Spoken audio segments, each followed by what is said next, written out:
Let's build and test our own MCP server in TypeScript. In this video, I'm going to show you how you can use the TypeScript SDK from MCP to build your own MCP server, and then how to use the MCP Inspector to test and debug that MCP server. The MCP Inspector is almost like a postman, but not for APIs. In this case, it's for MCP servers. In VS Code, I've set up a small boilerplate for an MCP server, and you can find this boilerplate on my GitHub page. I actually call this MCP TS boilerplate, but we're going to change this because the MCP server we'll be building today is for an open library API.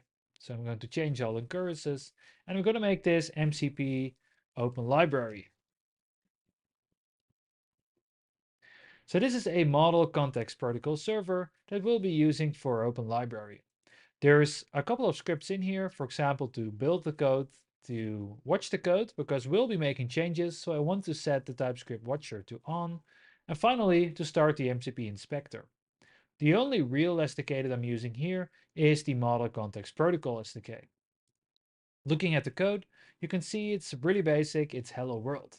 We're actually going to change this because we are building our open library MCP server. I can already show you what this MCP server looks like. It has a single tool called Hello World. It has a tool description. It takes one parameter, which is name, and then it returns Hello World together with your name. I can show you what it looks like in the MCP Inspector, but I'm sure you know what it should look like. So I'm going to save this, and then I'm going to show you how the Open Library API actually works. Open Library is a project by the Internet Archive. And on this page, you can find how to use the Search API. If you want to use the Search API, the only thing you really need to do is visit this address and append a keyword search to it. There's much more you can do, but I'm not going to show you that into a little bit. First, let's build a very basic tool that we'll be using in our MCP server. For this, I'm going back to my code. And in here you see we have a tool called Hello World.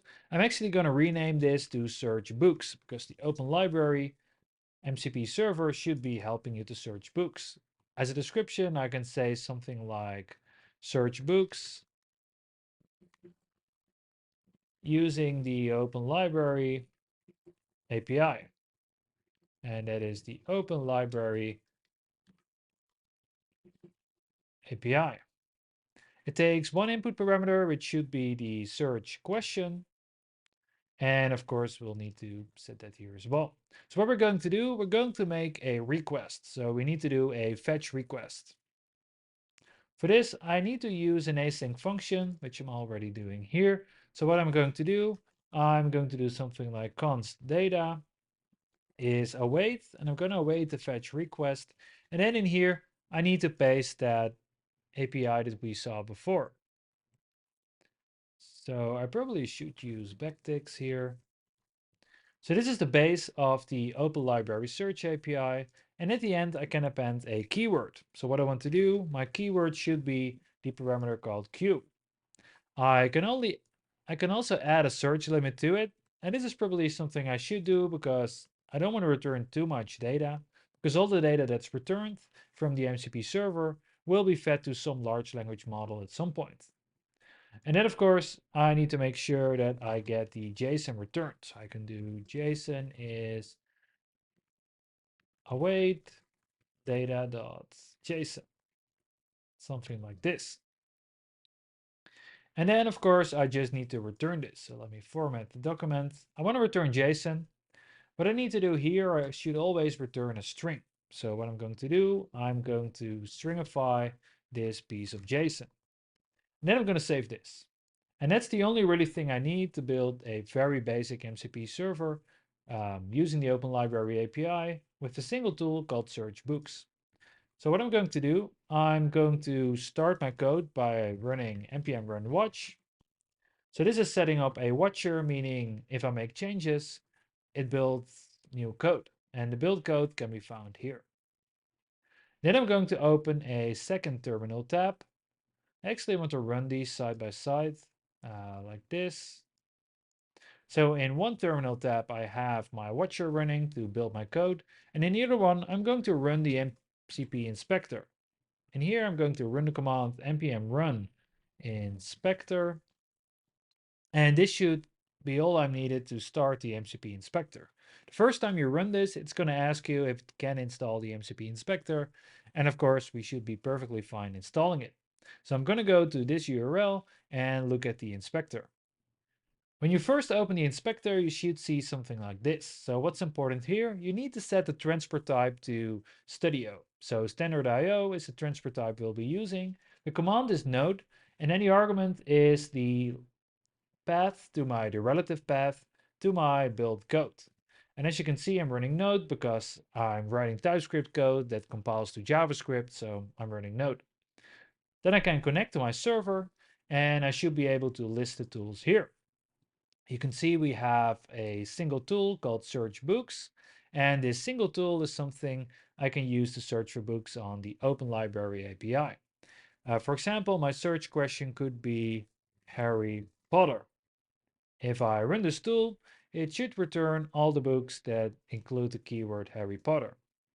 As you can see, there's quite a lot of information in here. I can see the title, I can see the language, I can see a whole bunch of things that I probably don't really need. So what I can do next, I can actually improve my code so it returns less data. For this, I'm going back to VS Code. And in here, I'm now going to filter what is returned from the MCP server. So what I want to do, I actually want to iterate over the return here, json.docs. So what I want to do, I first want to check if I actually have a return. So json.docs, it should have a length that's bigger than 1 or bigger than 0 actually. So length should be bigger than 0.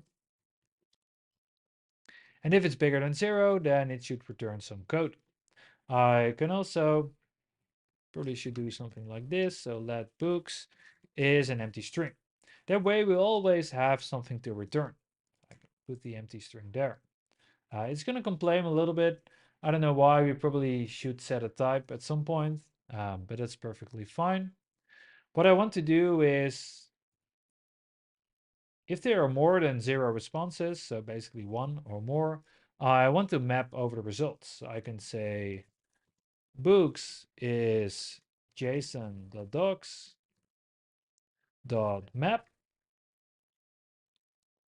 And then in here, I only want to return certain fields. For example, the title, because we wanted to return the title.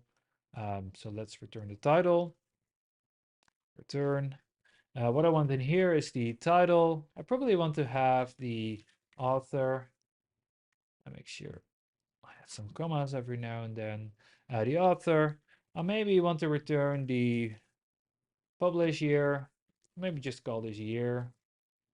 And then what else I want to return? I probably want to return the identifier in case I want to look it up on the internet later on. So I'm having a return field called book here. I don't really want to make this typed because, well, we're just playing around and testing.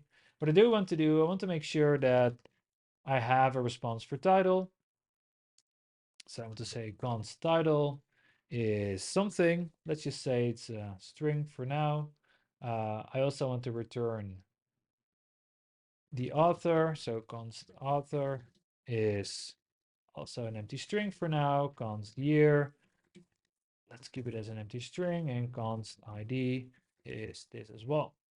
I'm getting many complaints here, but that was the reason. So now I want to fill in these responses, and let's keep that bracket there. So the title, the author, the year, and the ID. So if I go back to the MCP Inspector, I can actually see the full response. So this is my docs array. In here I have the author name, which looks like an array. So probably I want to join this array in case there are multiple responses. I can also find the title in here. I can also find the first published year, and then I only need the ID, so the identifier, which is probably, which one should it be? So the identifier is probably something like this, the lending identifier S. Maybe just take this one. So let me copy it and go back to VS Code. So we found our credentials. So let me say book dot landing edition is the ID. For the publish year, we had a variable called first publish year. So I can do book dot first publish year. For the author, we actually saw it was an array, so we need to join the array. So I can do book.author underscore name. And then let's say we want to join this, and we want to join it probably with a comma and then some white space. And then for the title, I think it was as easy as book.title. So now let me save this and format the code. You can see the watcher is running, so we should be able to head straight back into the inspector to see the changes for our new tool. In the inspector, I need to make sure I clear the list of tools and then list all the tools again. I have my search books tool, and in here I can ask the same question, show me Harry Potter books, and then now I can run the tool. Let me see the response. It's still the full response. So what I'm going to do now, I'm just going to restart the connection and then clear again. Sometimes this is needed because, well, we set up the connection once, but sometimes we just need to restart it. Let me search again. I'm going to search for Harry Potter. And now my response should only be the results that I want. So the title, the author, the year, and the ID. As you can see, I'm finding all the Harry Potter books. There are more things I can do if I go back to VS Code. So in VS Code, I can actually set the limit to be a variable as well. Let me just do this. So limit like this. And we also want to keep the limit in there. If we're setting the limit, we probably also want to set the offset because there might be many results. So we should probably set something like a page. So we can do page. It's basically the same. It's also a string. We just refresh this. And then in here, next to the limit, we can also add page. So page is something like this. I'm just gonna save it. We're getting an error here. It cannot find name page. And that's because we forgot to add our variables there. So we have limit and then we have page. So if I save this, I can see my code is compiling. My MCP inspector is still running. So if I go back to the MCP inspector, I need to restart my connection and then I should be able to use more variables. And here I'm going to restart. You can see everything is clearing up. I'm going to list my tools. And now you can see I can search for Harry Potter books. I can say the limit is just 1 and I want to see page number 1. If I run this tool, I'm only getting a single result. And of course I can increase the limit to get more results. And of course I can also go to the second page, so I won't be seeing this book, but instead I'll be seeing different books. There's much more you can do, and there's probably much more you should do. In the next video, I'm going to show you how to use this open library MCP server together with Claude Desktop. And that's how easy it is to build your own MCP server using the TypeScript SDK. We also tested an MCP server by using MCP Inspector, which is like Postman, but for your MCP servers. And if you enjoyed this video, make sure to subscribe to my channel and press the like button on this video. You'll find a step-by-step walkthrough by going to the link in the description of this video.